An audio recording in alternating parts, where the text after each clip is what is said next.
नाज़रीन, अवामी न्यूज़ में खबरन जो सिलसिलो जारी है। इन वक्त असीं तव्हांखे मटियारी खां ख़बर ॾींदा हलूं त बुख बदहाली बेरोज़गारी सब मटियारी वेझो ॻोठ जाफ़र ख़ासकेली जा ॻोठाणा रोडनि ते निकिरी आया आहिनि। कोरोना सां मरूं न मरूं पर बुख ऐं बदहाली ऐं बेरोज़गारी सां असां ऐं असांजा बच्चा ज़रूर मरी वेंदा। हुकूमत जेको लॉकडाउन करे ग़रीब मिस्किन माण्हुनि खे जेको बेरोज़गार कयो, उन में अवाम बीमारी खां न पर बुख बेरोज़गारी खां ज़रूर मरंदी। ॻोठ जाफ़र ख़ासकेली जे औरतनि ॿारनि समेत एहतजाज मुज़ाहिरो कयो, जंहिंमें फ़कीर मोहम्मद सालेह अमीर बख्श अलियास दाइम खातून कयो आहे त सभई पोरित बेरोज़गार थी विया आहिनि, जंहिंमें मज़दूर ड्राइवर तोड़े घरनि में मासियूं कमकार करे पंहिंजे बचनि जो रोज़गार कंदा हुआ, उहे सभु बंदि थी विया आहिनि। हुकूमत या ज़िले इंतज़ामिया सिर्फ़ु ऐलान ताईं महदूद आहे। हिननि जो चवणु आहे त असीं पंहिंजा बचा वठी केॾां वञूं। हुकूमत कोरोना वायरस सबबि मटियारी शहर लॉकडाउन कयो त आहे, पर रोज़गार बि त ॾियो, ग़रीब केॾां वञनि। शहरी बुखूं काटण ते मजबूर बणियल आहिनि। न मिली आहे कि गरीब वेचारा मज़दूर माण्हू आहिनि, हर कंहिंखे हारी आहिनि, के कीअं आहिनि, पर इनखे को बि राशन जी सहूलियत कान मिली आहे।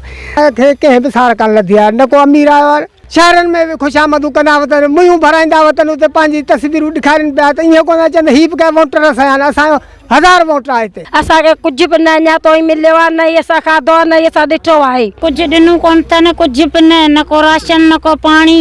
ऐं रुगो पुलिस जी डंडो लॻो पिया। शहर में था वञूं त मर्दनि वीचारनि खे मारे डोड़ायो कढनि था। वधीक ख़बरनि ऐं तफ़सील जे लाइ विज़िट कयो असांजी वेबसाइट awamiNewsHD.com ऐं ॾिसंदा रहो अवामी न्यूज़ HD।